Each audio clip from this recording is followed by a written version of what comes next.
Which Mercedes SUV is the best, or which one is the most suitable one for you? In this extensive comparison, we're going to find out. We'll go through all sizes and through the price range with the Mercedes GLA, the Mercedes GLB, the Mercedes GLC, the Mercedes GLE, and the Mercedes GLS. In exterior, interior, and the driving experience. Tell us in the comments which Mercedes SUV is your favorite and maybe also why. The GLA and the GLB share the same platform.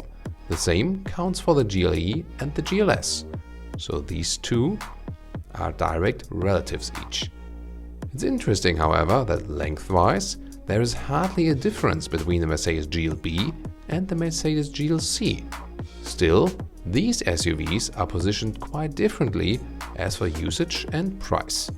We'll take an in-depth look at all of these Mercedes SUVs and later draw an extensive conclusion for you.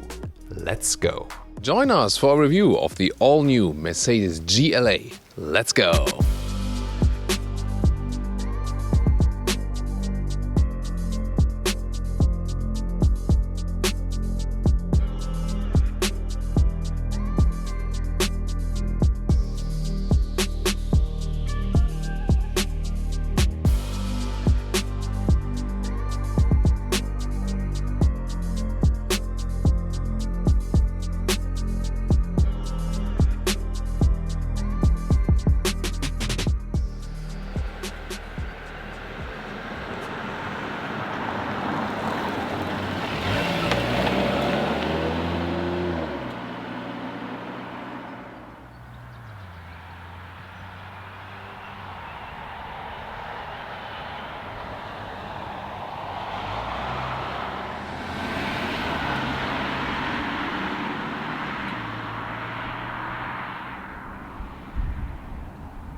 The new Mercedes GLA has a strong appearance in the front. It's already sassy in the front. I am more of an SUV now, and indeed, well, it's a little bit wider than before. Wheelbase has been increased just a little bit, and different front grills are available. This one here, based on the AMG line with this diamond pin grille right there. This is so-called Edition or Edition 1, a special launch model, but it's based on the AMG line, so most of the things are actually AMG line, you see. Optional, you can get LED lamps. This one here, the optional multi-beam LED lamps with a high beam function as well. And the grey Magno color, a very beautiful one, the matte color. Always a very special one, and yeah, probably one I would also consider. 4.41 meters, 14 foot 5 or 174 inches is the length of the new Mercedes GLA. There's a little bit increase in wheelbase, as I already said, if you compare it to the predecessor, but the overhang is a little bit shorter. Pretty interesting. And if you compare it now to the Mercedes GLB, which would be the bigger brother, this one here is still 22 centimeters or 9 inches shorter. But the wheelbase is identical to the Mercedes B-Class and the Mercedes A-Class. You could so say it's like a put-up B-Class or a way put-up A-Class, but we'll see more about that on the interior.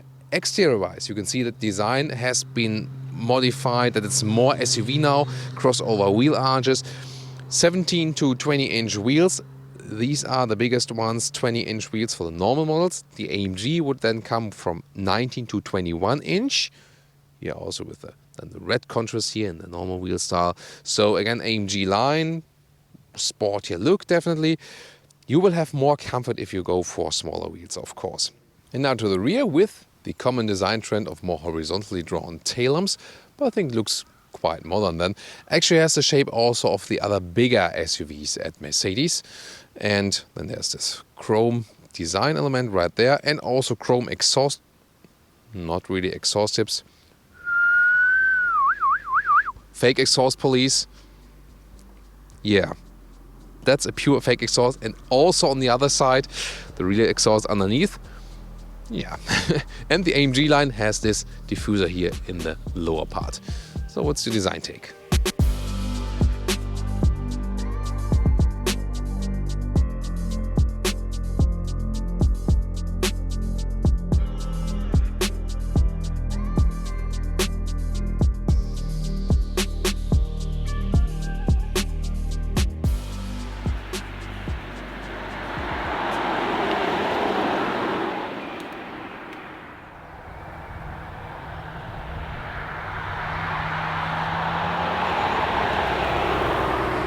Then this styling from this launch model is with red contrast stitches and so on. So you can see it also with the sporty steering wheel, for example.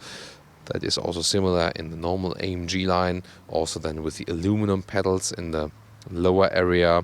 So they are also quite fancy, of course, typical AMG line style. Seating position here is actually quite upright. You sit 14 centimeters or 5.5 inches higher than in the Mercedes A-Class. Same platform, but really higher seating position overall.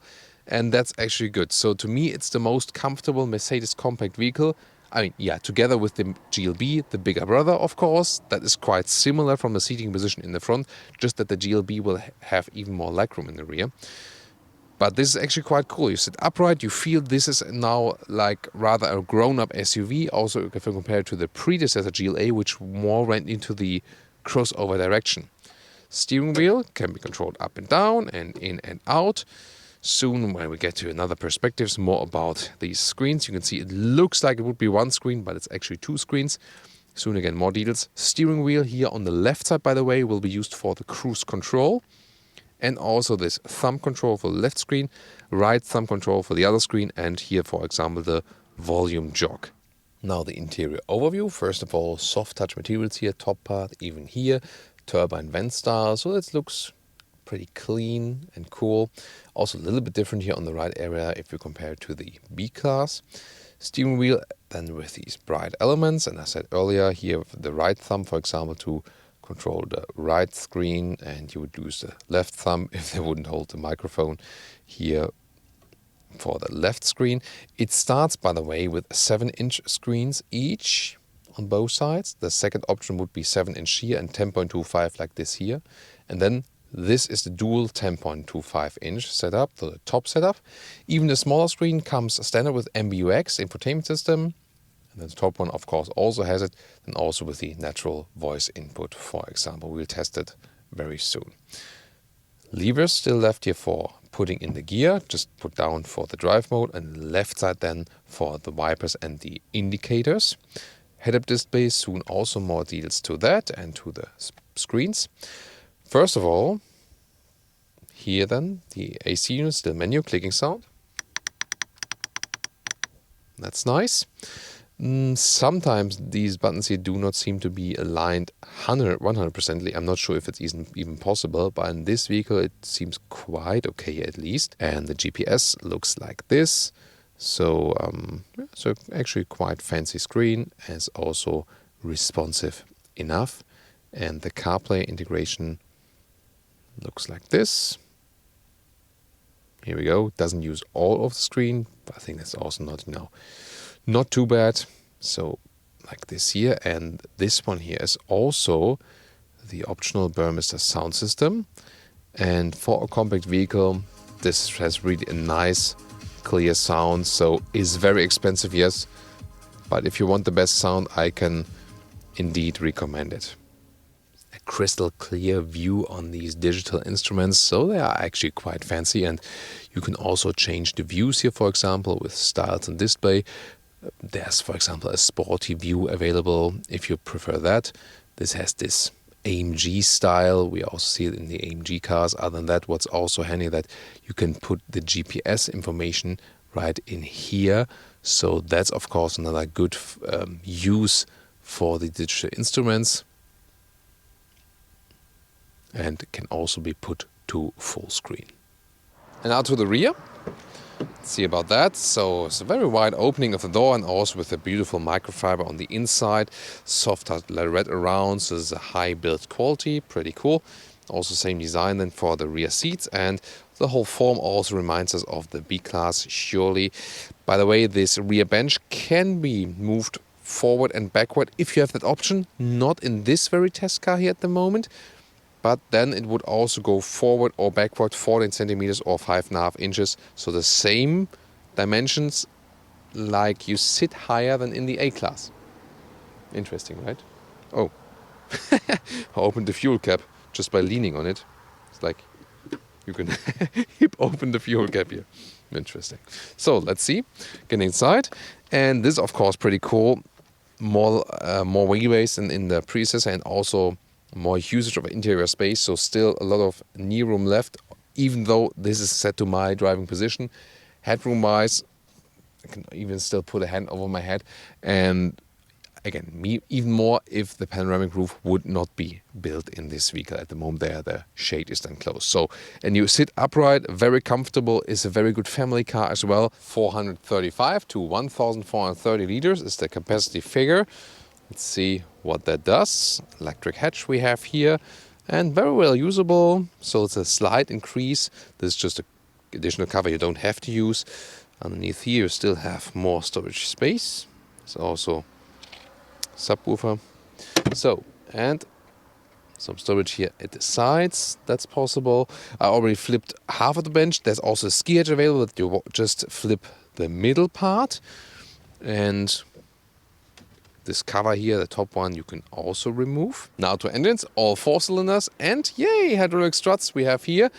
This is a GLA 250, most relevant engine, turbo petrol engine, 2-liter 4-cylinder, 224 horsepower, optional with all-wheel drive. But there's also the smaller GLA 200, 1.33-liter 4-cylinder, 163 horsepower. That then the one from the Renault Corporation.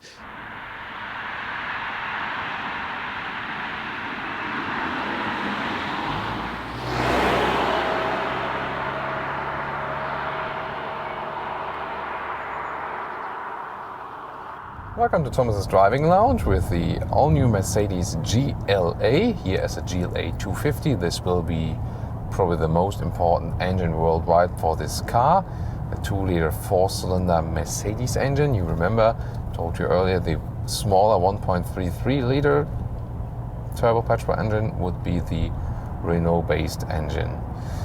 So this one in here, about the acceleration figure just below 7 seconds. So with all-wheel drive, as we have it here today, is a little bit faster. This vehicle here is equipped with the all-wheel drive, the 4MATIC system. Also available with front-wheel drive, the very same engine. All-wheel drive will be relevant, for example, for alpine regions, winter regions, so to say. For more pure city areas, it's not that crucial if you have it or not.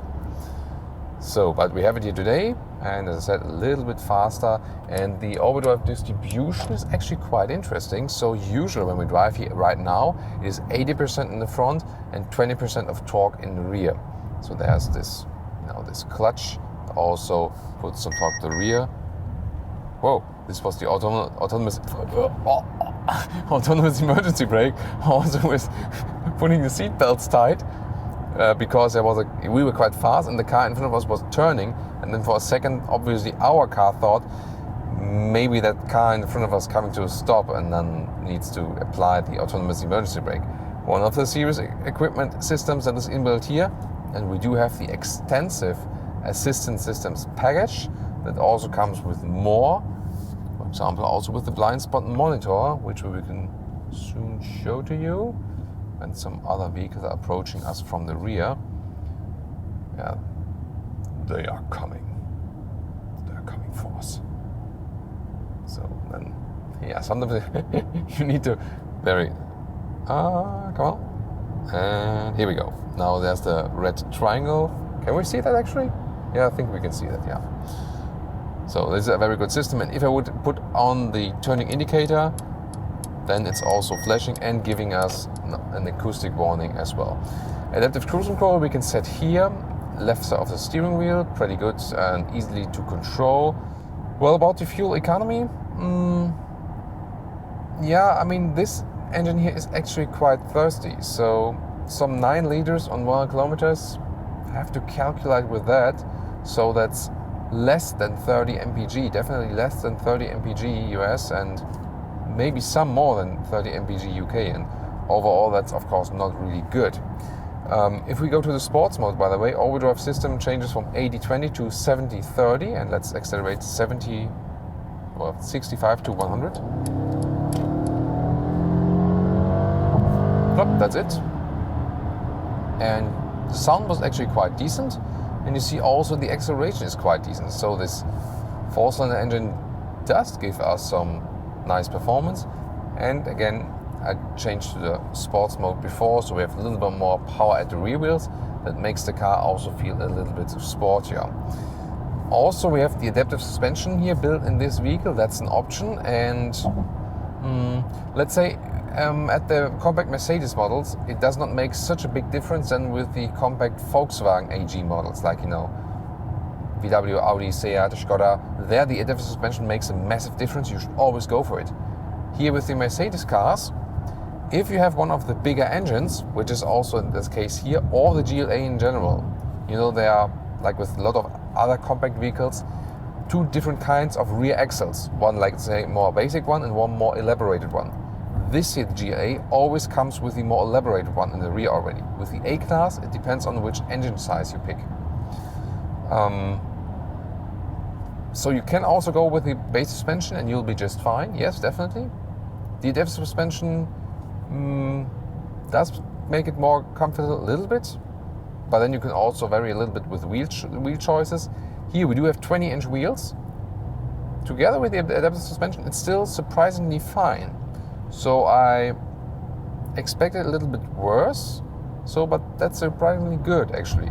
If you want more comfort, or if you go for the standard suspension, definitely go for smaller wheels. I mean, 20-inch on the GLA, I think it's also too big, and, you know, a little bit more dampening from the tires is surely something that, you know, that would be more suitable for this car.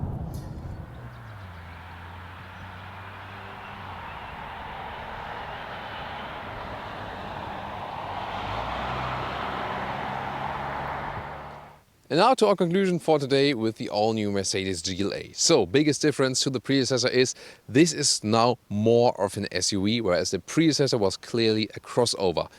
There's also a bigger difference than from the A-Class to this one. As I said earlier, they all share the same platform, A-Class, B-Class, CLA, and also the GLA here. And there's still some difference, of course, to the GLB, which is a little bit longer, can also house 7 passengers, and is just bigger from the inside. But this one here already has a very decent size on the interior, and especially this comparison, exterior length to interior space, the same as with the B-Class.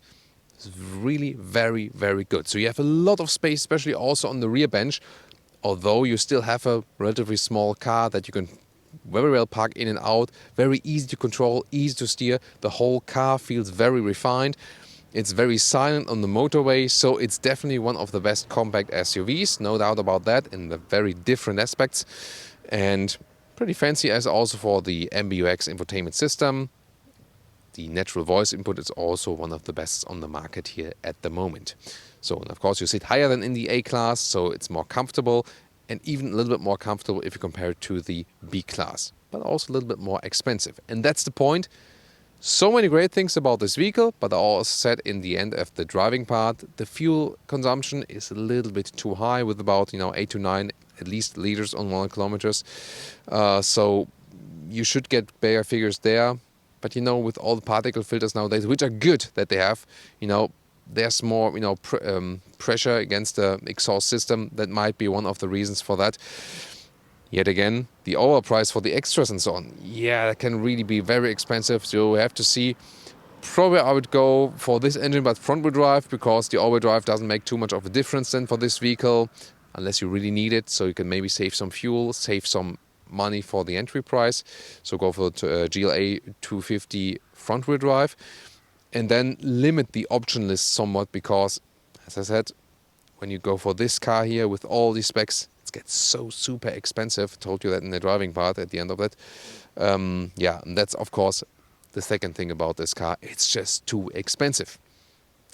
But that's what you have to pay then for one of the top in the segment. Join us for a full review of the Mercedes GLB. Let's go.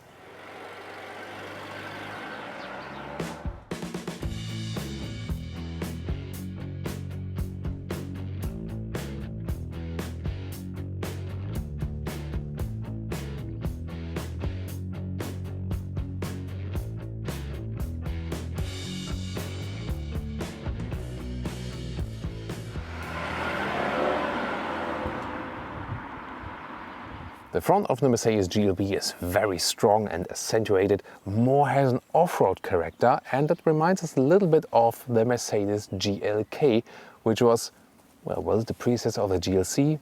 Maybe. I think rather this one could be a real successor now of the GLK. The GLB here, also more accentuations on top of the hood. The front grille, by the way, in the style and progressive line, it looks like this with two horizontal fins, and in the AMG line you would get the beautiful diamond pin grille. 4.63 m, 15'2" or 182 inches is the length of the Mercedes GLB. Wheels come from 17 to 20 inch wheels for the normal civilized version. These ones here are the special 20 inch wheels with the orange ring around in the Edition 1 model, special launch model. Yeah, I think we can argue about that. 20 inch wheels also maybe a little bit exaggerated here. But for the AMG, the 35 AMG, even 19 to 21 inch wheels available. We had the 35 version in our review before, so you can also check that one out later. Will be linked in the video description and the pinned comment. In the rear, a rather unspectacular hatch design, but also really upright. There you can see it's more about form follows function to have more space on the interior. Modern LED signature also in the rear, and the lower part, yeah, this is another case for the fake exhaust police.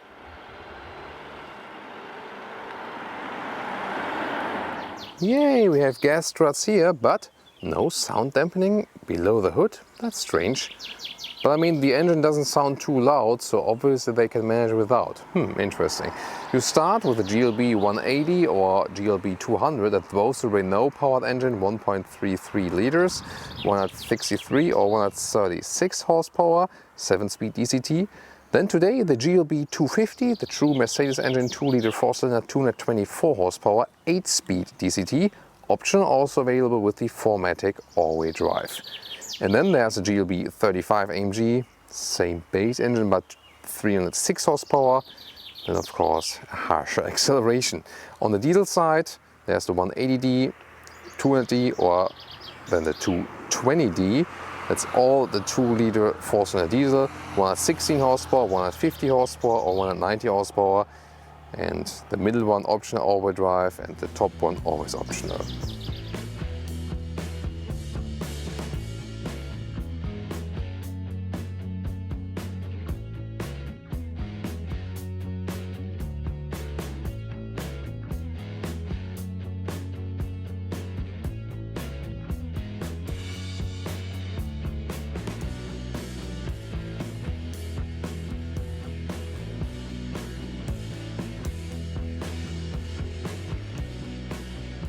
Then the interior of the GLB reminds us of the other compact models as well.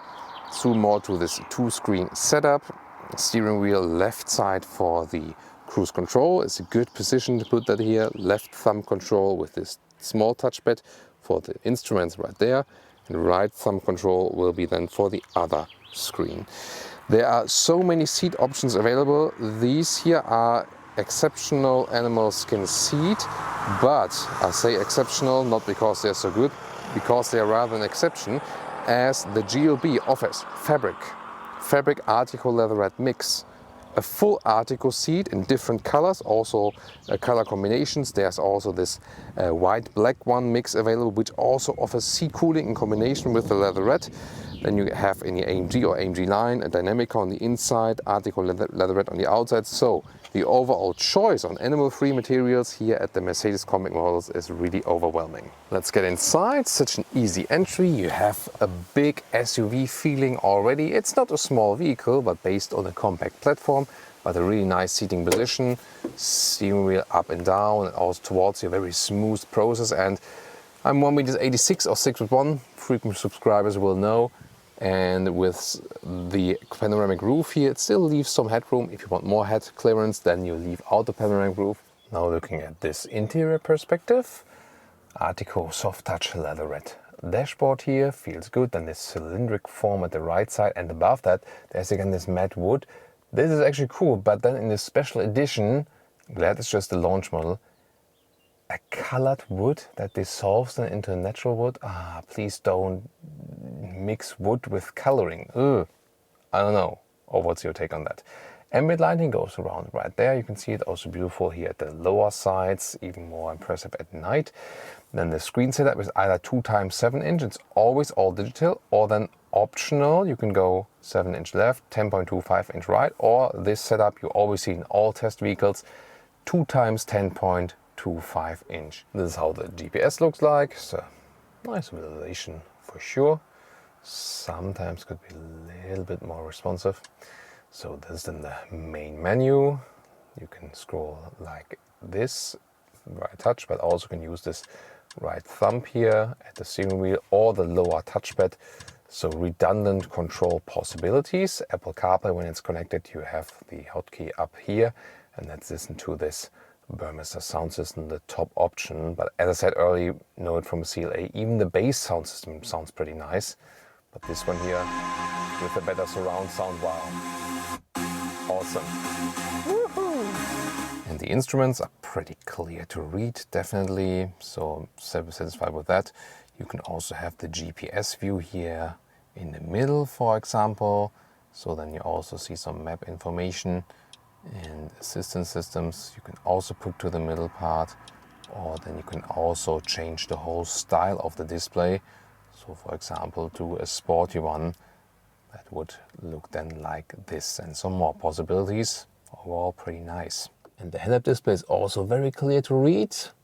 Current speed, allowed speed, and then also GPS information when you have a route set. It's also a pretty good option. And now where the GLB is really at home, but very soft touch here at the inside of the doors.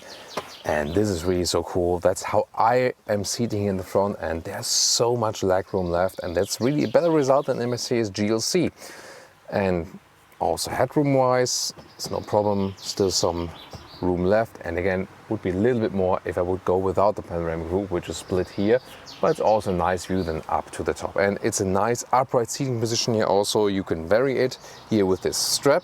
You can, you know, sit a little bit more like this or a little bit more land back. This is both possible. And then 14 centimeters or 5.5 inches, it goes to the front and back again.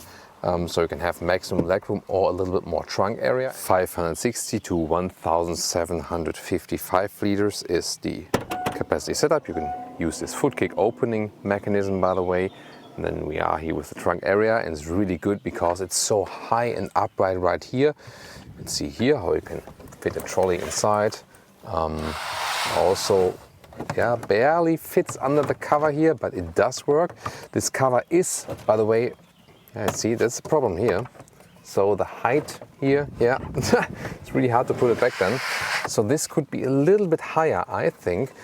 Would be just maybe the missing centimeters are, you know, from here.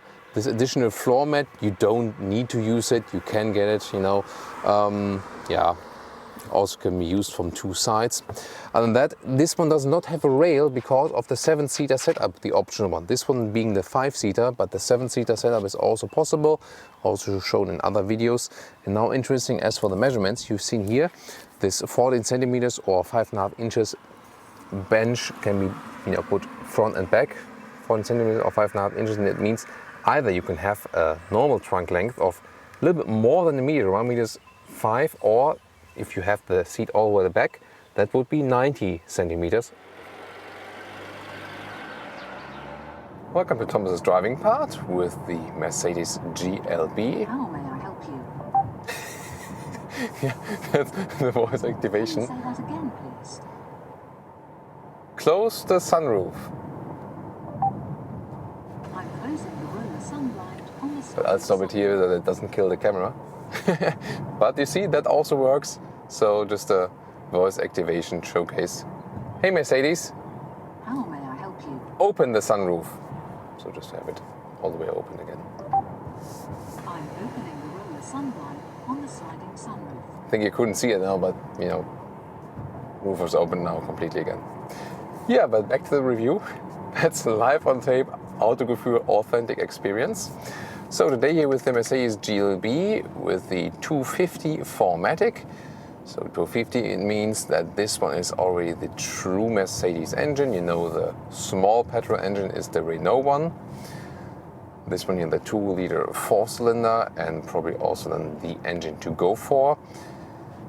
Well, it has enough power, definitely no problem with that. We'll also soon show you some acceleration on the motorway as for that. And it's also decently silent when you're just cruising and rolling here, definitely. Also the dual clutch transmission is doing a good job to give everything a very smooth transition between the gears. We also have the adaptive suspension here today, which is a good pick because it really evens out the bumps. However, 20-inch wheels mounted is not the most clever choice. We had the same already with the Mercedes GLA, and it just makes riding so much rougher than you would ride it with the smaller wheels, and it's really not necessary for this vehicle. I would say leave 20-inch for like big sports cars and so on. So it also looks better here, definitely. They always look better when they're bigger, but if you seek more comfort, then also leave it with the smaller wheels. That will be better for you. The steering input is really good because there's no dead zone area, no angle of the steering here is dead. However, Mercedes rather has the philosophy of not making it too progressive, so you have a little bit more calm running straight, for example also on the motorway, and then you have to work a little bit more with the steering wheel just in the way, in the angles, but not really with strength, because you don't need much power to turn the steering. And then driving mode wise, it also adapts a little bit. First starting here in the comfort mode, which is giving me most comfort then from these adaptive dampers, and especially when we have some bumps in the road, then I do again feel the 20-inch wheels, and that's so often the case. The manufacturers mount the bigger wheels on the cars so the cars look better, because they are always like look, design is a very crucial buying factor as well. But that doesn't do just to the suspension, and the Mercedes adaptive suspension here in the compact segment is one of the best there is. But it hardly gives a notable effect when you have then the big wheels on it. Yeah. But that also belongs to review, of course. As for the all-wheel drive distribution, well, you do not necessarily need all-wheel drive for this vehicle. You can also pick an engine without all-wheel drive. It is front-wheel biased anyway. All-wheel drive just when you really need an all-wheel drive when you live in certain areas where that would be crucial. Other than that, you'll be also just fine with the front-wheel driven version of this car. If you have the all-wheel drive, the Euro distribution is 80% in the front, 20% in the rear. When I go to the sports mode, which I can do right now, then it's 70% in the front, 30% in the rear, so a little bit more rear wheel. And when you go to the off-road mode, then it's 50-50. So that's then the maximum distribution to the rear. Other than that here, sports mode also changes the distribution, well, changes the throttle input. So you have a little bit more powerful throttle input then. And, this can be helpful, for example, for better acceleration on the motorway and so on. So I'll put you to speed right here and we'll do some acceleration. Whoa, that's a little bit dangerous now. So 50 to 80. Plop, that's it. That was already 50 to 90. And you hear also that the gear is being kept up. So acceleration wise, it's really more than enough. And this was already AEB, wasn't really realizing that I was crossing the lane, so was catching the distance to the truck in front of me. So we don't have to be worried about enough power, definitely here. And when you really hit it with the throttle, then yeah, it sounds a little bit, maybe even annoying, I don't know.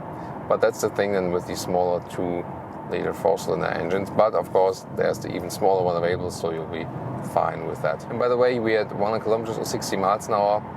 Very silent in here, so good noise insulation. And also remark to the GLB 35, the AMG version. This one is way more silent. So the GLB version was way louder also on the interior as for noise insulation. So really more satisfied with this model here, definitely.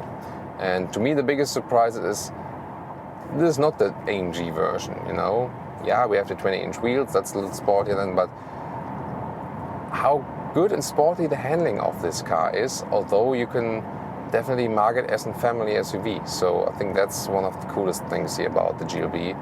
A lot of fun to drive still. And you sit more upright, of course, than in an A-Class or in a CLA. so you have more comfort, especially for taller people, also on longer journeys. And then if you compare it to a GLC, the GLC does feel a segment above. It has, not the most modern MBUX infotainment system. That's an advantage here. But then again, the GLC does feel a little bit more upmarket. It drives a little bit more sovereign on the motorway. But then again, it's not the more practical car. This one here is. So you have more space when you sit here in the front. It's more open building style, whereas the GLC is rather this, sportier, closed-in building style. So if you think about the former Mercedes GLK, which was a fantastic vehicle, I see the, legit successor of the GLK rather here in the GLB than in the GLC. Although this one is, of course, also then longer than the GLK formerly.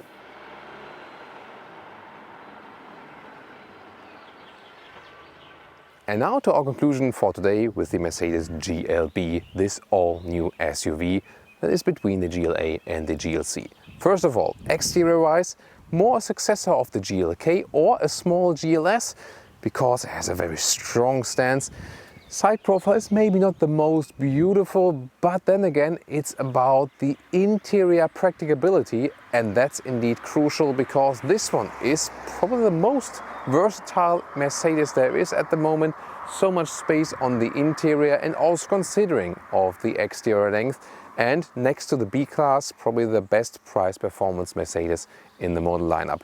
It's not that it's cheap, it's just that the other ones are just more expensive for what they deliver in practicability purposes, of course. The interior build quality is also good and full digitalized interior. You have a wide set of animal-friendly seating choices, even though we didn't have the specific one here today. And of course, then you also have the 7-seater option. Fuel economy is not the best. Considering the GLA, it's actually okay, but overall it should still be better. The engine is good and powerful, but yet again a little bit too high in the fuel consumption, I think. Yeah, and the car will not be cheap at all, as I said. Then again, cheaper in relation than the other Mercedes model. And that's also what's making it so attractive. So people maybe think about the GLB versus a GLC if you want a better price performance deal. The GLC will still offer you a more sophisticated driving feeling. This one then, however, more spacious, open driving feeling and some more off-road character definitely. So to me, this is now a true successor of the Mercedes GLK, although it's a longer successor now, so to say. Join us for a review of the Mercedes GLC facelift as GLC 300. Let's go.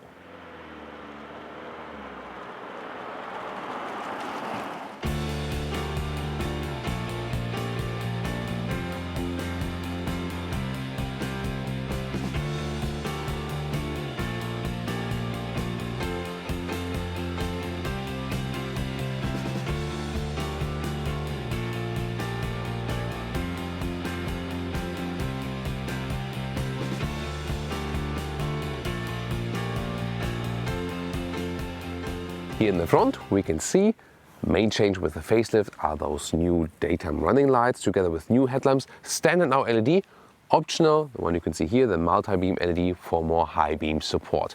This here in the standard line has this dual horizontal fin grille. In the AMG line it would have this diamond pin grille, which would be my favorite as for the exterior design. 4.65 m, 15'3" or 183 inches is the length of the GLC SUV.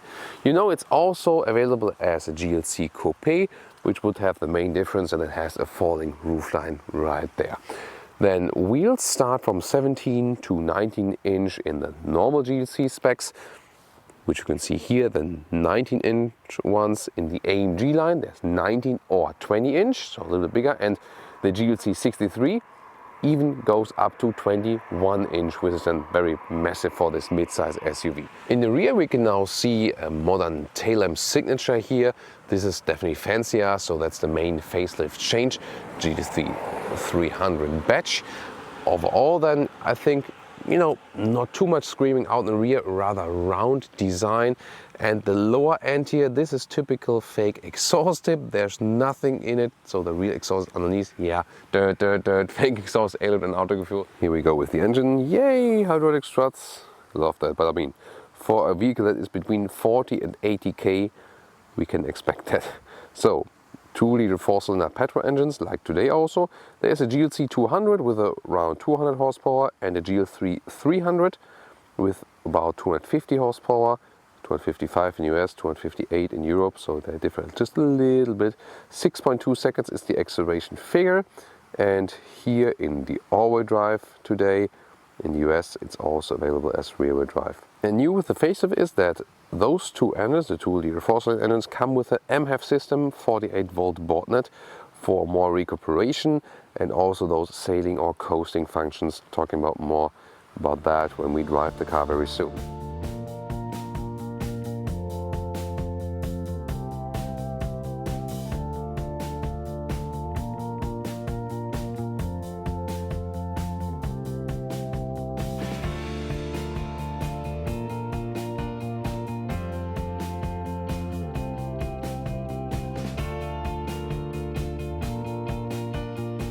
Here you can see the instruments, all digital now, optional with this facelift, soon more to that, but you can see that at the moment it's all shut off. And then those seats here, again today in beige, but the animal skin spec, how do you see that? They have a little bit more elements here, those elements you can see there and count. If it would be the Artico, sustainable and animal friendly leather red seat, then it would have, I think, 5 elements in this back part, so that's how you can visually differentiate them. The Artico seat's really high class, and in Europe, especially Germany, you can get also a fabric base seat. Then you can get fabric on the inside and leather red on the outside, which would be an awesome mix. And then also in the US, you can get a full Artico seat. And the cool thing, they offer it in black, beige, gray, brown and red. So Mercedes offers one of the widest choices of different, more sustainable interior materials. Really well done as for the choice. And Dynamica on the inside, microfiber, and Artico on the outside would be for the AMG line. Then you have a little bit sportier and a little bit stickier on the seat when you go into those corners. Phew, yeah, so many things to tell you about the seating choices. You should check out the configurator or the build, how you call it in the US, and just play around with that a little bit. That's really a lot of fun in this case here also with the GLC. The new steering wheel with the facelift, you can see here left side is for the cruise control now, not a separate column. It's easier to set, and also those touch fields. Right button for the right thumb right there. This is then to control the right screen, and left thumb, left button for the left screen. This is also new. Now let's get inside. Pretty easy entry. You already have an upright SUV seating position. That's cool. Somewhat similar to the BMW X3 as for the height, overall position and so on. Steering wheel has an electric function here. That's not base, that's an option. So it goes in and out and also up and down quite a lot actually. So welcome to this interior. Let's turn everything on. You start with analog gauges on the left, and optional those full digital 12.3 inch now with the facelift. And on the right side you start with a smaller 7-inch screen, and optional this 10.25 inch screen. And both feature the MBUX, this new voice input system where you can, for example, say, "Hey Mercedes, How may I help drive me to Berlin." I am starting route guidance to Berlin. So that's really perfect. You can change temperature, turn on off head-up display, even open and close the sunroof and so on. The best system there is on the market, and BMW on Please proceed to the place 2 at the highlighted moment. route. So they're newest only in the big cars, not in the X3. So the new BMW natural voice input system, also pretty cool. So that's one thing. Soon more deals to each of those screens. And again here the steering wheel, which is a little bit more fancy than before. Volume control here on the right side, and here with my right thumb I can control the right screen, and you can also see how that works. But redundant controls I can also do it like here with a touch, or touchscreen, and is of course also one of the big news. And then here in the lower console I can use this touchpad, that's also an option, and I can write an address there too. This is possible. And then with the left thumb I can control stuff here in the digital instruments and also change the styles and so on. And now to those digital instruments here, yeah, we can also rev it up then right there. And interesting thing is here, for example, you can have the fuel economy then right there. This is our realistic fuel economy at the moment. And the head-up display right there, the speed, you can also see the allowed speed and also some GPS information. So it's a very nice option. And the speed itself is the crispest, clearest one of that part. The other parts maybe a little bit out of focus from time to time, but overall it's still very helpful. And some more details about this screen. For example, let's take a look at the GPS up close. So it's a nice visualization, and also zoom in and out, and usually also quite responsive. And the Apple CarPlay integration looks like this. Does not use all the way off the screen, but mostly the CarPlay is also not the widest screen format, and this optional Burmester sound system here is delivering a very crystal clear sound. Awesome. The rear view camera is quite good as well too, by the way. Also shows you those helping lines, they adapt, and then you also have this drone view from above. But you can also set it to different views here on the right side, like to, all the way rear, for example, or that one here. And I want to show you also another example of this one here, so where the tires are being seen left and right. For example, if you approach a car wash and then you don't want to damage your wheels, then you can really adapt that. Yeah, that's cool, right? And also do the front view camera. So, but that's of course the optional, most sophisticated camera system there is available. Now to the rear, also with a nice soft touch article element on the inside doors and the matte wood. That's awesome. Mr. Sound system here as well, and yeah, it does exactly fit. Those gaps here in the back of the seat, they are really helpful to give you some more knee room. It does exactly fit then for 4 tall adults. Here we go. Trunk can also be opened with a foot kick opening mechanism. Then you can actually lock this lower part. That's a pretty cool function. Then we have more storage underneath, and that's pretty square dimensions. And I really love this top cover, which has rails on the side, and it's very, very clean solution. On the right side to flip the seat, and also on the left side, together with when you have the air suspension, you can also lower the car just a little bit. Welcome to Thomas's Driving Lounge with the Mercedes GLC in this facelift version. And as I told you initially, I'm going to talk about how does it feel differently from the pre-facelift.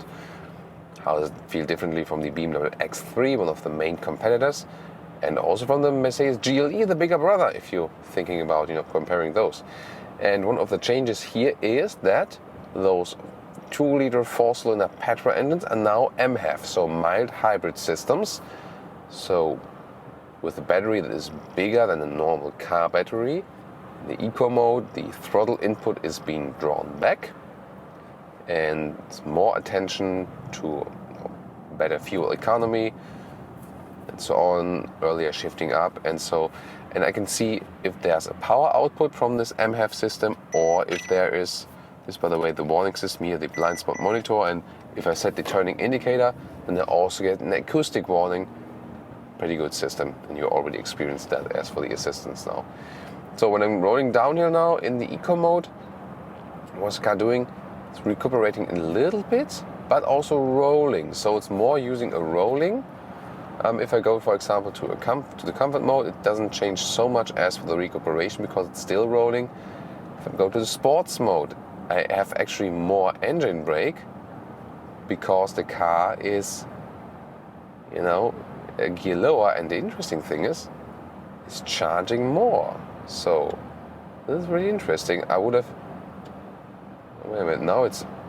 But now it's charging more in the eco mode. So not always sure why is it doing that way or that way, because when we were at the beginning of the hill, the car wasn't charging that much. Maybe it's a thing, but when the car realized we're going down it for a longer time or so, that then the recuperation sets in. And this is really interesting because now the charging is less again, and now we are in the sailing mode. This is very interesting. So the RPMs dropped to 0, and now we're rolling and the engine is shut off. So, and this is a thing that is predominantly happening in this eco mode. So now we're sailing. Now I want to increase the speed once again a little bit more. That won't work that well when you are in the Distronic, in the cruise control mode, by the way. And I mean, that's really interesting because the sailing or coasting thing is something that should be favored by this MHEV system. So that's the reason to do that. And of course, using the recuperation then to get you some electric boost. I mean, for performance reasons, that's one thing. And the other thing is also when you are, getting started just from the traffic light, that you can save some fuel by adding this, electric power to it, which was again gained from recuperation earlier. So yeah, definitely very interesting first impressions. The question is always, does it make a huge difference in the fuel economy overall? And so far, from all our tests, we could say, if you have a proper plug-in hybrid system with a good recuperation, then this even made sense for the fuel economy, even if you were not recharging all the time.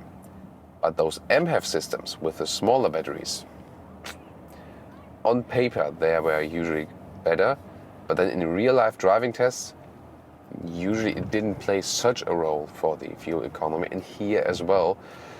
So, well, now in winter time, but even without using AC, we had numbers on long-term driving, which were actually a little bit worse than 9 liters or more kilometers, worse than 26 mpg US, 31 mpg UK.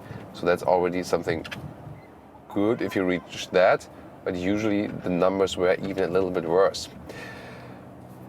That is a little bit worse than we recently had with the BMW X3 with the 2-liter 4-cylinder engine. So the BMW engine seems to be a little bit more economical in this case, but not too big of a difference. And again, it doesn't seem that this MHEV system would play a major role. I will check it once again when we're finished with this round, definitely on the fuel economy. Other than that, the facelift didn't change much as for the driving characteristics. I mentioned earlier that there are different suspensions available, base suspension, off-road or bad road suspension, which sits a little bit higher, sport suspension, which sits a bit lower, and then that's just a couple of €100 extra each, like 300 and 400. And then if you're going adaptive, like a little more than 1,000 euros or dollars, then you go with the adaptive suspension, which is already a nice choice. Definitely have more variety in the comfort and sportiness. And then this one, which we have inbuilt here today, more than 2,000 euros extra, is the air body control. So this one is the air suspension, and quite exclusively also for this segment, the Audi Q5 does offer that, for example, too. But the BMW X3, for example, not. Well, the adaptive suspension of the BMW X3 is really very, very good. So you're not missing an air suspension. And BMW has a very good compromise between sportiness and comfort. Here, so the compromise is better with the BMW.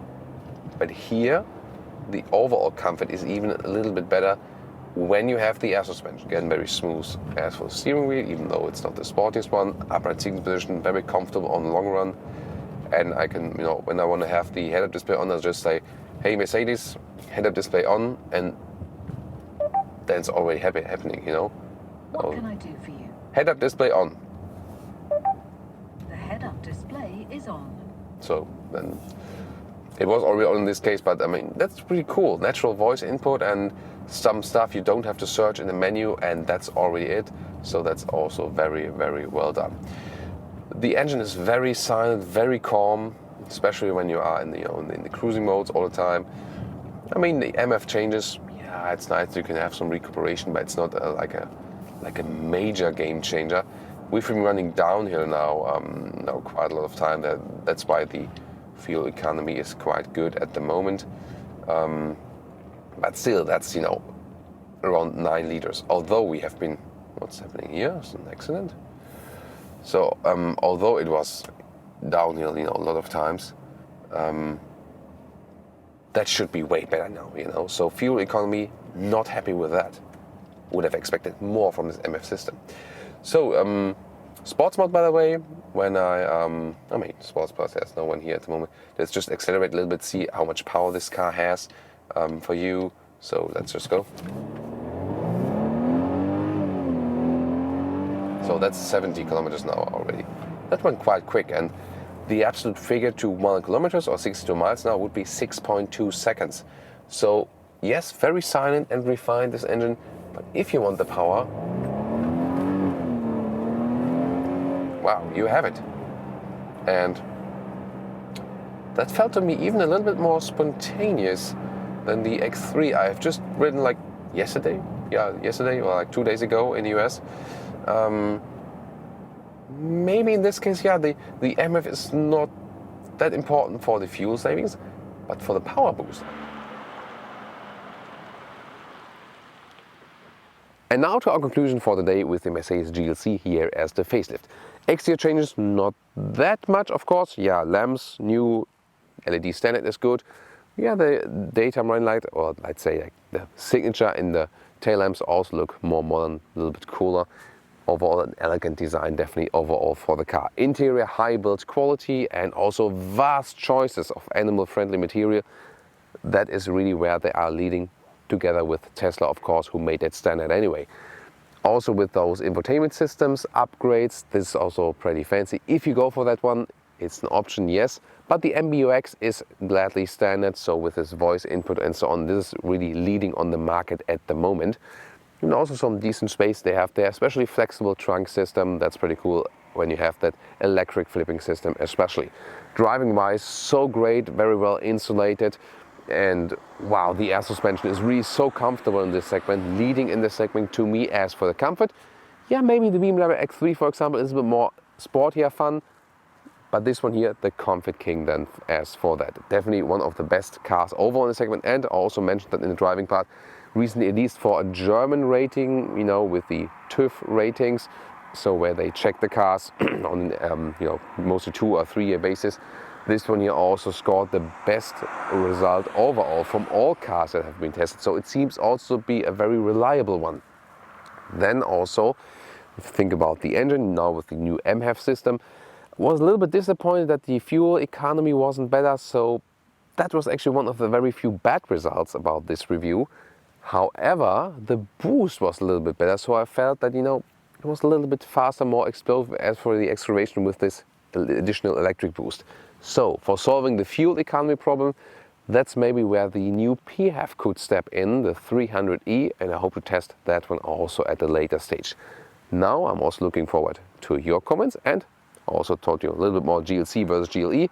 In this case, this one here, especially with the facelift now, offers so many stuff that GLE is also offering that the difference between GLC and GLE is somewhat diminishing. Of course, there's some differences, also mentioned those, but has been smaller now. Welcome to a full review of the Mercedes GLE 450. Let's go.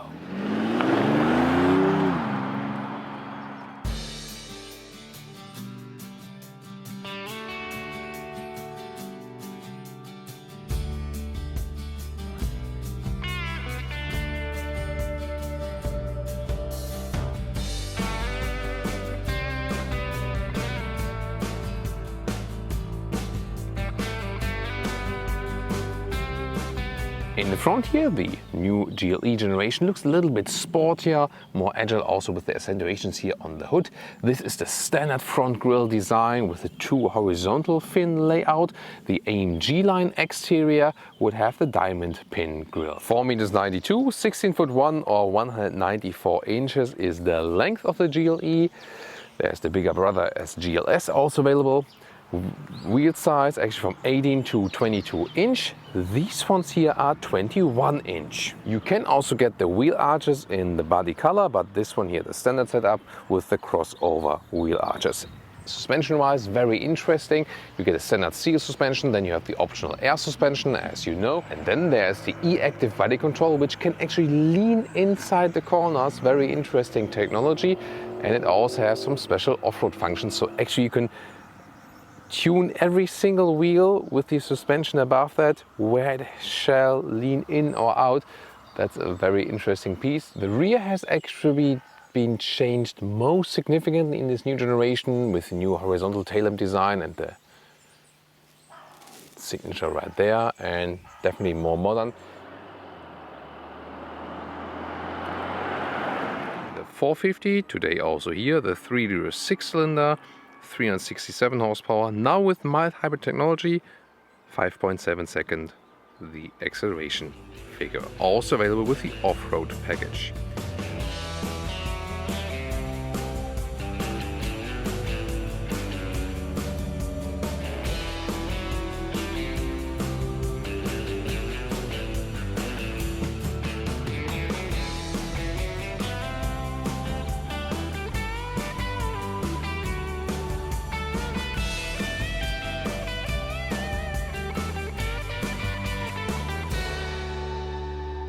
Reasonable door pockets. Then on the interior we have the AMG line today. That means AMG steering wheel here with this brushed aluminum style, otherwise it would be high gloss black, so more beautiful than this I think.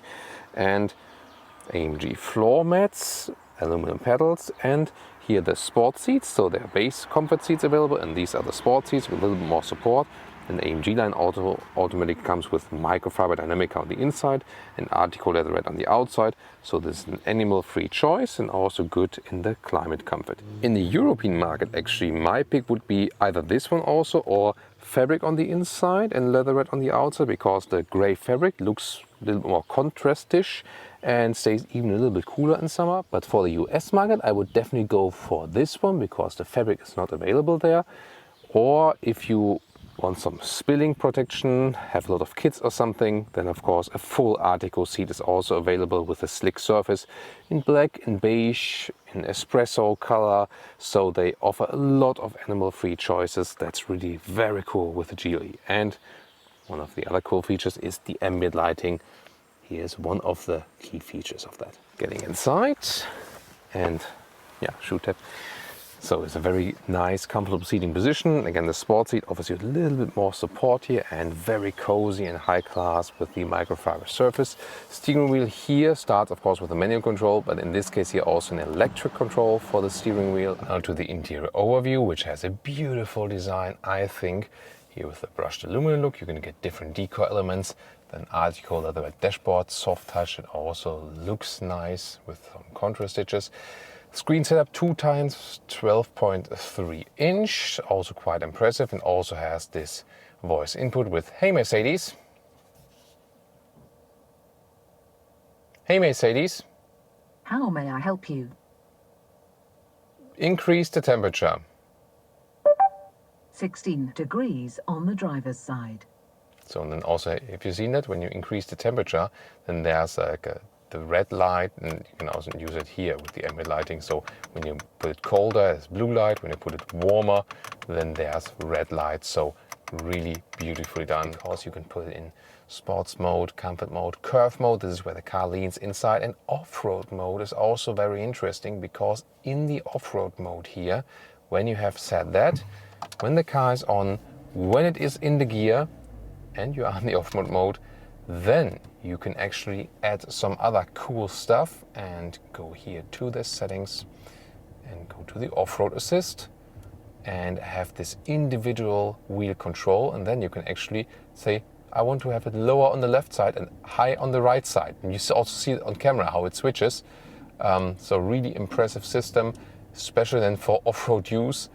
Not sure how many people will actually use that other than for showing off. And the free driving mode is the most funny one, and everyone on this parking lot will wonder now, because then the car actually moves up and down, and you can also start going front or reverse to get loose of some, sand situation or something like this. So really cool stuff. Just to show it once more up close, here again, there it is, where you can control the individual wheels, also in the rear, for example, like this.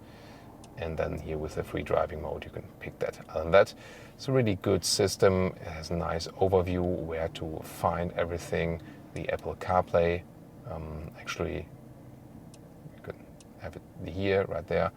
That's such a great song. There's the integration and the sound. We don't have the top audio system here, but this one always has a nice one sound. Well, cool. Now the digital instruments, you can also put the map in here. You can also have it full screen here with the map. That is possible. So you're really flexible with these digital instruments. They also have a clear display. You can also go to sports gauges, for example, and you can also switch some individual information you want to see left or right, for example, or then again in the middle. Here, for example, you can also switch to the left gauge like this, and yeah, you can play around with that pretty a lot. And the head-up display with the huge projection, current speed, loud speed, or the direction you're going, and you can also adjust which parts you want to see there. So a very flexible system, and again a very, very large projection. It's even larger than it appears here on camera. Rear compartment, also soft touch article at the inside of the rear seat. It's really cool inside the rear seat door. And then what's cool here is you have about the best legroom in this very segment. This has been upgraded with this new generation, a little bit longer wheelbase. And I mean, I could sit a little bit more back now if I put the steering wheel a little bit more out, but still there's plenty of legroom left. And one of the reasons is that the back bench here is quite short and it falls a little bit backwards. So, I mean, it's still comfortable here, but it's very, very low placed and falls backward. For example, in the BMW X5, I think you sit more comfortable as a rear passenger. Also in the Audi Q8 or Audi Q7. Then they're more upright. You sit more like, let's say, like this, you know. And that's more comfortable, I think. But it has then less legroom. So I think it's, you know, it's basically a trade-off. So we can open the hatch right there, or also with pressing the key. Here we go. So, and at the moment I've already removed the top cover, and liter figures 825 to 2055 liters. That's quite impressive. And the interesting thing is here, you can put this top cover here below, and this is a very good storage. So many times you wonder where to put that thing when you remove it. Here they found actually an interesting possibility, and you can of course install it right there. Here we go. Welcome to Thomas's Driving Lounge with the Mercedes GLE 450 here with the inline 6-cylinder, now as MHEV mild hybrid system. And we're going to do some city driving, we're going to head on to the motorway. Then we first start with slower speeds, and then we'll also floor it out, max speed, really high speed, check noise installation and so on. And so different aspects coming up here. Interesting here, you can see the camera side here on the center display, and this actually always happens. You can turn off and on that function when you're approaching the next traffic light. And I mean, here in the GLE it's not that critical because the windscreen is quite high, but for example in the GLA that was very relevant, this function. It is meant to be a traffic light visibility, so sometimes, you know, traffic lights are placed way low, and then you have to like, where is it? I can't see it. And that way you can just sit like this, all good. Then you can see the traffic light jumping to green here on the screen. Yeah, it's some kind of decadent function, but you know, again, for vehicles that have very low windscreens, that might make sense. Why not? Very interesting. So we have 21-inch wheels mounted here, so rather bigger ones. That of course reduces the comfort a little bit. You feel it in some smaller bumps on the road, so if you want more comfort, then go for smaller wheels. However, there is the air suspension mounted in here, and that is still set on a soft note, which is pretty cool. Like it when air suspensions are still set on a soft note, and that is the case for the Mercedes non-AMG models. If you pick an AMG model with air suspension, then they make it that stiff that you can't really feel it's an air suspension anymore. But to me, the GLE, one of the best comfort rides overall, actually. So one of the most comfortable cars to me. Then again, with the combination with the Dynamica Artico seat, also keeping me cool in summer and warm in winter. It's a very good choice. And the seat form itself here, also from the sports seats, is still very comfortable, and you have a little bit more side support in this case.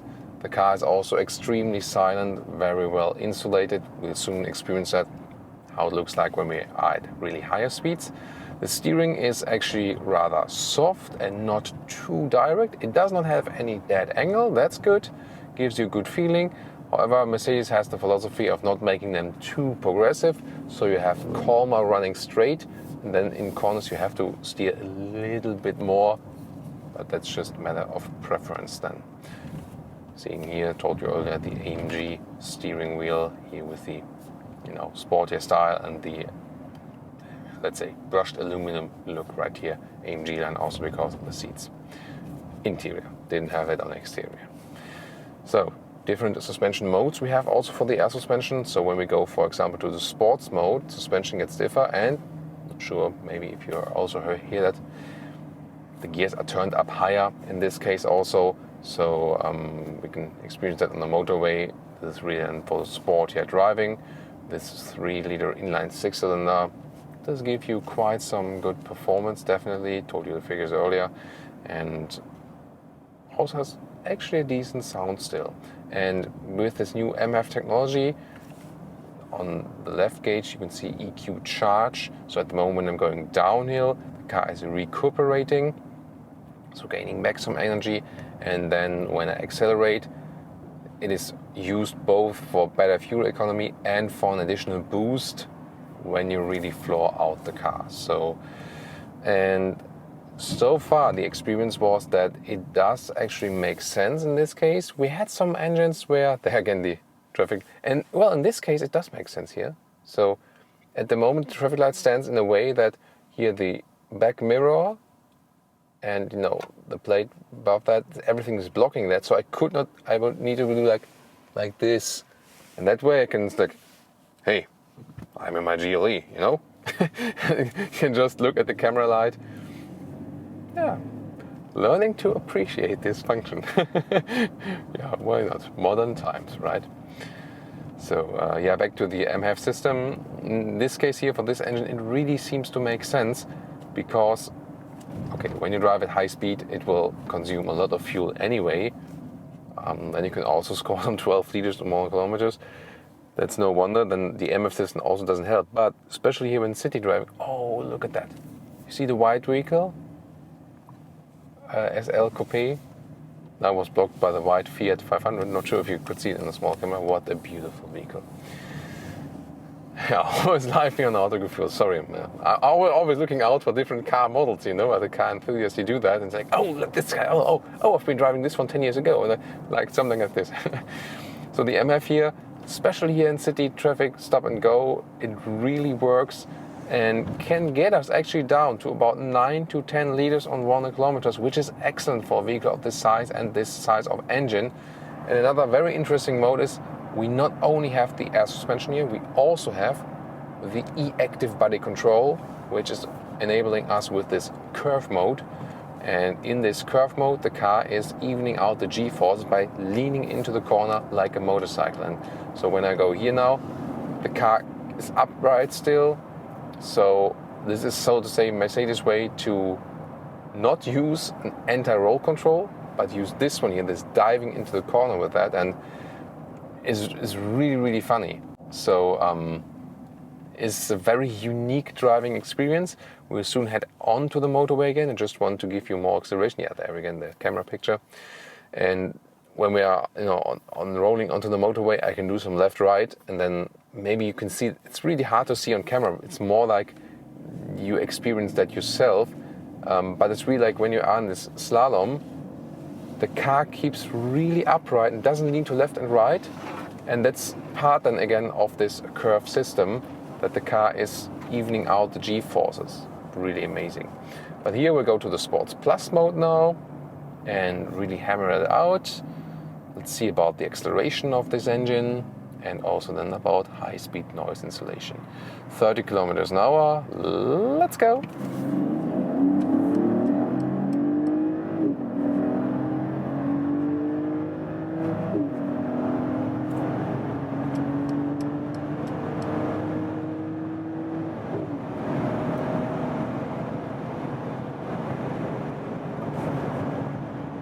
That's 200 kilometers an hour or 125 miles per hour. Very decent acceleration. All-wheel drive has a rear wheel bias, and now even here pretty stable at high speeds. You can also put the curve mode here now at higher speeds, see how that one plays out. Interesting. So in the sports mode the suspension is stiffer. That helps us to keep the car straight, but in the curve mode it's also helping. So, but it's a different feeling, and steering feeling is a little bit loose in the curve mode in comparison to the sports mode. In the sports mode you have a stronger steering feeling.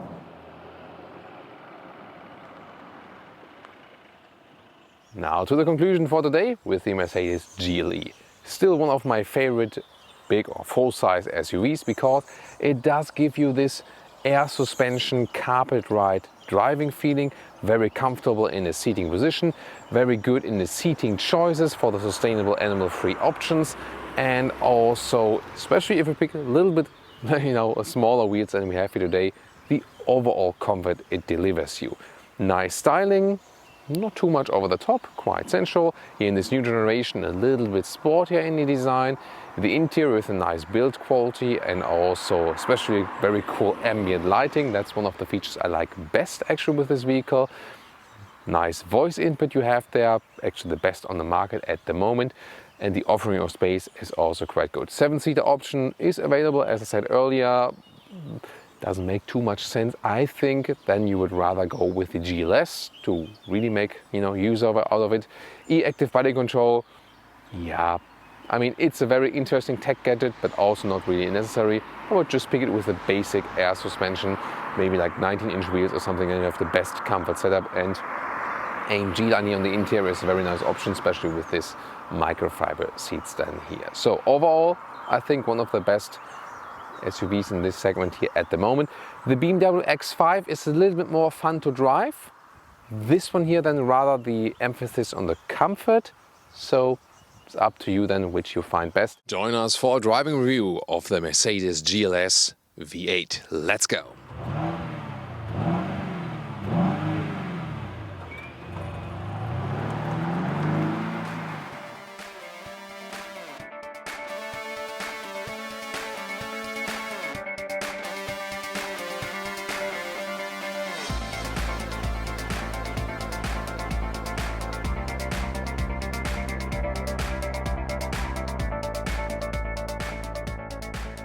Here in the front, the new GLS generation. You can see here a very strong front grille. Yeah, really massive indeed. Horizontal fins then here. In the lower part, it looks like it would be all air intake, but it's not. It's closed here in the lower area. LED multi-beam is standard, so also with the special high beam function then. So this new GLS generation is 2 centimeters wider, but also 7.7 centimeters or 3 inches longer, now at 5 meters 20 or 205 inches. And wheels come from 19-inch to 23-inch. So a 21-inch wheel, as we have right now, is a good compromise. Yeah, the size of wheels have just gone nuts recently. And I can really say, together with the air suspension, which is standard, the 21-inch wheels also work indeed. In the rear, we can see the most drastic design change here for this new generation. More horizontally drawn tail lamps. And this looks definitely more modern and also in line with smaller SUVs at Mercedes, for example. Under the hood, there's either the GLS 450 3-liter inline 6-cylinder, 367 horsepower, or the GLS 580, here today 4-liter V8 twin-turbo, 489 horsepower, 700 newton meters of torque. We'll talk about differences later. All-wheel drive with the rear-wheel bias, and all petrol engines are now mild hybrid. Very interesting. And diesel side in Europe would be 350D, or the 400D, both 3-liter inline 6-cylinder, 286 or 330 horsepower.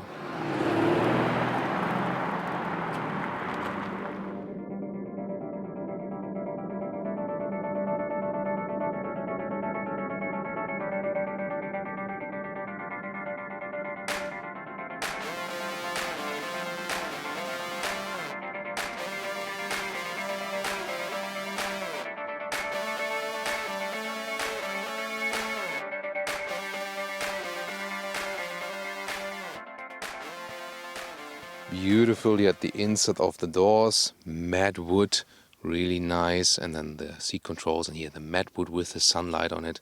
That looks really amazing. Artico cover here at the inside of the doors. High-grade leatherette, reasonable door pockets. Then this interior with the dual screen setup, soon more about the infotainment. Steering wheel, left side for the cruise control, right side for volume. Then you have these buttons also for the thumbs to control the left or the right screen. Here, seating setup, different colors are available. In the GLS 450 you can pick the Artico high-grade leatherette, animal-free, in black, beige or brown. This would also be way to go for the GLS, and sadly the V8 is not offered with that. And also in Europe they made a drawback with the Artico now. So that's a big difference also with the GLE, where you can get more seating alternatives which are more sustainable, not anymore for the GLS. But most customers will go for the GLS 450 and the Artico seats, so it's still somewhat okay. Now let's get inside, also with the shoe tab. And remember, when I talk about Artico seats in Europe, the brand name for the US is usually then MB Tex. Here, sitting upright, great seating position, so really very comfortable. So you can, just enjoy that all the time. 1.86 m or 6'1", still enough headroom. This is equipped with the small glass roof right there. Welcome to this interior with a very central setup and 12.3 inch. 2 times these screens form one unit, and then matte wood right here. You also have this matte wood area right here. Really like that. Very central setup. Cannot stress enough. Here it becomes red when you put it on the warmer, blue on a colder temperature. The ambient lighting, you can also see it while we are on the motorway in the tunnel. This will be very interesting for sure.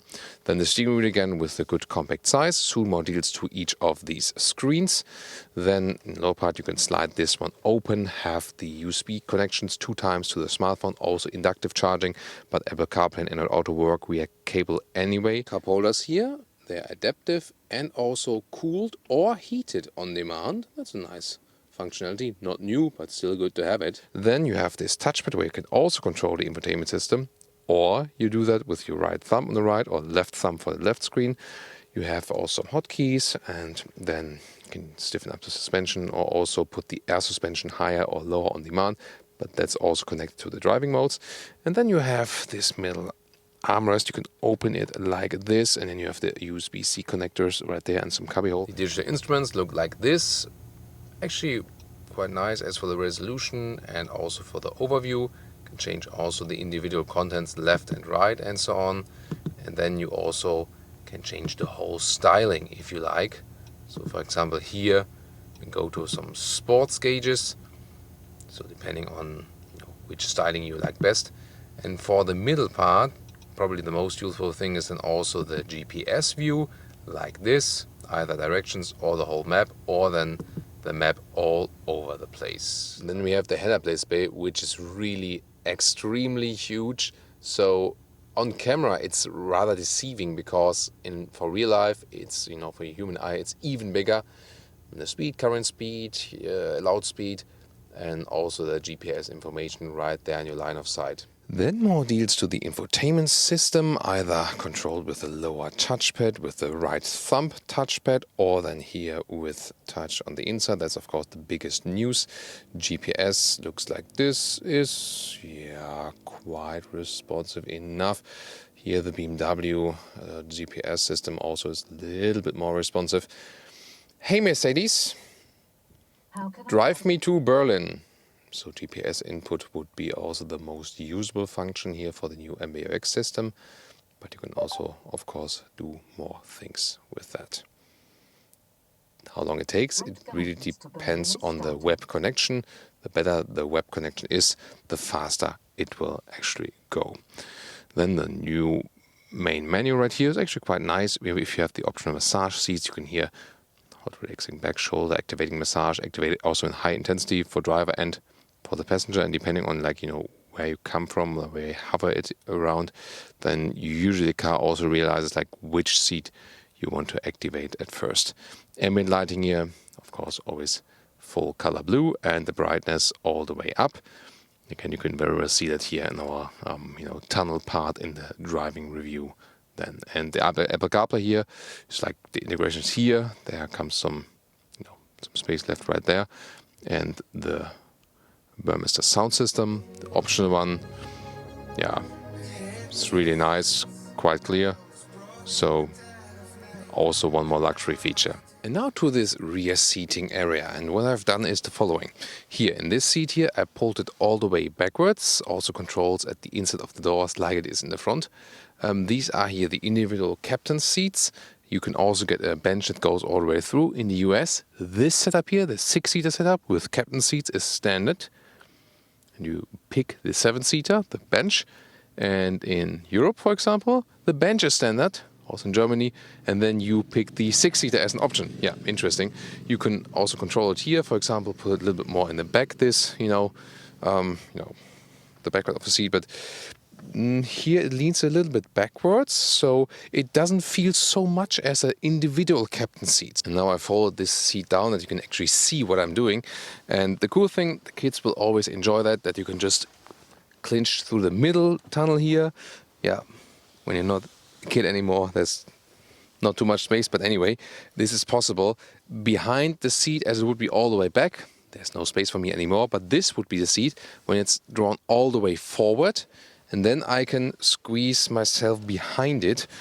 Also have to put the head restraints up here that I can probably fit in there.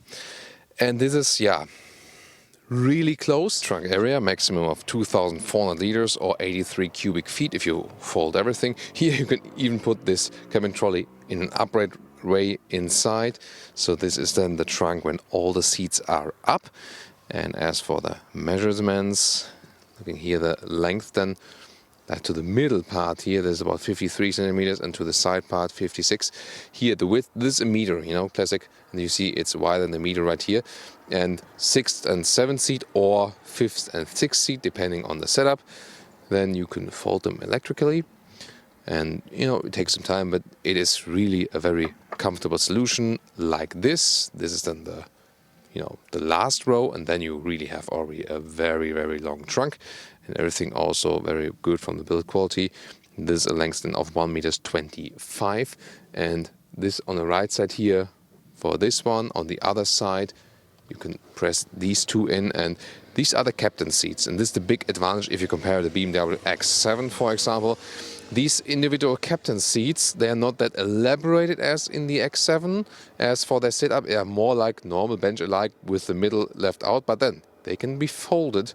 This is a big, big advantage, and probably also a reason not go for the captain seats in the X7. Welcome to Thomas's Driving Lounge with the Mercedes GLS, and I promised you to take it on the German motorway because we tested it first time in Utah in the US, and it was an amazing ride, definitely, and what a beautiful landscape. Not the desert Utah, but more like, the Salt Lake close Utah. And here we have the possibility to floor it out, whereas in the US we could test other things. From 50 kilometers an hour, flying start, let's go.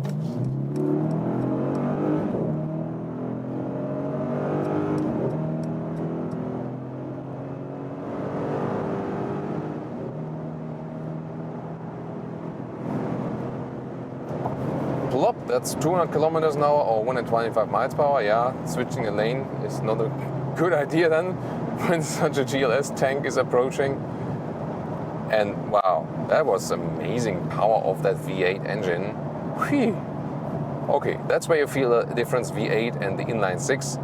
But you've also seen in the other video we have from the inline 6-cylinder, it also has a decent performance, definitely. Here, of course, even more, better V8 sound. What is interesting, when we put it to this curve mode of the E-active body control and dual lane change, the car really remains upright. And for such a heavy SUV with the air suspension, really unusual, but interesting then in this driving characteristic. So when we put it to the comfort mode, then you would definitely see, it leans a little bit more, like shakes a little bit up more. But still, even in the comfort mode, it remains relatively upright. At the same time, you have really good comfort. So I think they found a good suspension setup here. The curve mode is not really necessary, and it's also an additional extra. So I think you can save the money right there. With the GLE, it makes more difference. It really makes the car lean inside the corner. But once again, I feel normal air suspension, leave it like it is, don't add extra any more complexity to it. The e-active body control has, you know, like this special feature that you can move individual wheels and so on for off-road situations, or like this, you know, shaking free in the sand. But usually, most of the time, you don't really need it. Nice ambient lighting here also while driving. You can see it from the perspectives all the way around the vehicle. One of the best ambient lightings at the moment under the screen, and also then here in a central way. Putting it warmer, then you see it turns to red. Putting it colder, it turns to blue anyway. But yeah, I've set it always to blue, of course, Thomas Blue. And then yeah, this is a really nice feature they added here. So sometimes, and then when you, for example, activate the seat massage, let's go here to the comfort settings, and then hot relaxing back, hot relaxing shoulder, activating massage, like classic massage, activating massage, maybe they don't fall asleep, and you think just, why don't I just keep driving, you know, like wherever, just keep driving with no destination or something.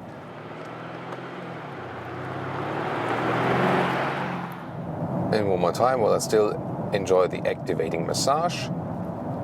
Come to Sport, then to Sport Plus mode. RPMs are turned up higher, gears are already lower, and when we are already at speed, 1 kilometers an hour, let's put this rolling activating massage once again to speed. Let's go.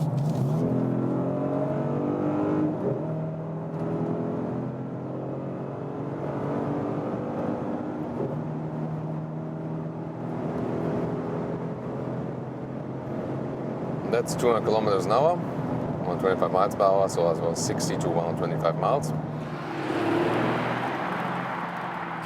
And what about some city driving here with the GLS? And first of all, you have to say, for European roads, it's really too big. So when I think about parking in and out of a basement garage or something, you really have to go like front, back, front, back, front. And it's like, will I ever get out here? So yeah, and I mean, in the US at least, in the non-New England states, you have enough space also to move this beast around here, definitely. The V8, of course, gives you also a lot of calmness when you just keep it, you know, rolling and so on, and you can keep it really at low RPM. But then again, it's not the biggest difference then to the V6. That would be more than, you know, what we experienced on the motorway. But if you think about the fuel economy then, here like 13.5 liters on 100 kilometers is a realistic consumption value, and that would be about 18 mpg US or 22 mpg UK. And if you then think about that, the 6-cylinder is quite efficient, and you can rather drive it with 9 to 10 liters on 100 kilometers, so about like 6-7 miles per gallon more. Yeah, and also the extra price, like more than 20,000 euros or dollars more for the 8-cylinder. Of course, the 8-cylinder is fun to drive, yes, but the 6-cylinder also brings less weight and has also good performance and, as I said, better economy. So, and then if you think about the extra price, and also that only in the 450 at the moment you can get the 3-color Artico seats from Works, I think the choice is quite clear then that the 6-cylinder is the more clever choice.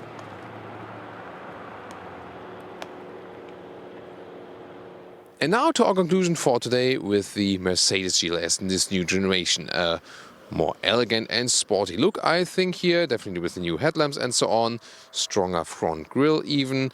And the interior massively updated with this infotainment system. This is a big step forward and great luxury features indeed. The voice input is one of the best on the market, besides this Android Automotive system now used in the Polestar 2. And, you know, maybe in here and there a little bit better than the BMW. Some features they have that BMW doesn't have, and also vice versa. Also great as for the massage seats, for example. Definitely, if you compare inline 6 versus the V8, the inline 6-cylinder is 20k cheaper and also is available then in the US with the 3-color Artico seats, so black, beige or brown. So that's a massive advantage, and also then the economy advantage that you get about 8 miles per gallon more, or about 4 liters and 100 kilometers less. So the V8 was fun to drive, also quite nice in the sound, but the 6-cylinder is of course the more reasonable choice, and it still is way than enough power for this vehicle. Although it is big, it has so much comfort, air suspension, a great carpet-alike ride, but not shaking too much, and therefore you also do not need the additional curve function. So this e-active body control, it's a very cost-intensive extra, and it's not really worth it to me. Just enjoy the normal air suspension and that's it. Also the 6-seater setup I found actually the coolest, because the kids will have so much fun going in the rear and then going straight, through the middle tunnel to the rear. This will be something to enjoy all the time. It's also the standard configuration in the US. So as it stands then here right now on the inside, a really nice choice, and definitely. And this color here, the beige color, is also available in the article for the GLS 450. A very impressive, comfortable vehicle. To me, also more comfortable than the big luxury sedans. And with this MBUX generation, to me also still very well to use in comparison to what Mercedes is doing with the all-new S-Class. And now to our conclusion for today. This was very interesting, wasn't it? The Mercedes GLA is the smallest one in the new generation, now indeed a compact SUV and not a crossover anymore. That's good. And it offers more space than before. However, it is indeed something like a put-up A-Class.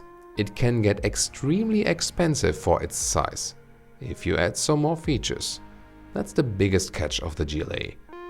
Other than that, it is cool that already with the smallest SUV, you get the current MBUX infotainment system with voice input and so on. Both the GLA and the GLB offer the most extensive choices as for animal-free high-quality seating, light fabric, high-grade leatherette and microfiber. Even cooled leatherette seats are available. Nice. The GLB does have the shorter hood, and being on the compact segment platform, it has a maximum of 4 cylinders in the engine. But it uses the exterior space in a nice way. Actually, the GLB is to some extent the Mercedes SUV that is the most versatile one and even offers the most space on the interior for passengers. At the same time, it remains cheaper than the Mercedes GLC. The GLC has more design focus and also offers bigger engines. You feel a little bit more elaborated in the front cockpit, however the usage of space is not as good as in the GLB. It offers air suspension, which can be a significant comfort difference to the compact segment Mercedes SUVs. Overall, it is the oldest SUV model at this point, but was recently facelifted also with the MBUX infotainment. The Mercedes GLE delivers a very sophisticated driving experience and also even more seating comfort than the smaller brothers. It still offers sustainable seating materials if you choose wisely. Price and length further rise. However, you can also get a low-spec GLE instead of a high-spec GLC. The 6-cylinder petrol engine is a good match with this GLE generation. The Mercedes GLS is basically a longer GLE if you need even more space with that additional seating row. However, it doesn't offer that much more space on the inside as you might expect, especially if you compare it to the baby GLS, the GLB. But the price is already higher and the extra price in comparison to the GLE is not really justified in my humble opinion. So where does that leave us finally? The overall price performance winner is the Mercedes GLB. It has the strongest off-road look and on the contrary the least sleek design focused appearance. A car you can use for a lot of things and you have as much space on the interior for passengers just like in the biggest SUVs. The Mercedes GLA is definitely nice, but too expensive for what it offers in comparison. The Mercedes GLC is maybe the sportiest in styling, and it can be a good compromise between the small and the very big ones. As second pick, however, I'd go with the GLE if you have the money to step it up from the GLB, since the GLE gives you this very sophisticated king-of-the-road experience. The GLS is too big for some use cases and also comes with animal skin in a lot of cases. So my choice for today would be GLB for the price performance and GLE if you have more money left for that. What's your take and why? I'd be very interested to hear your comments. See you there.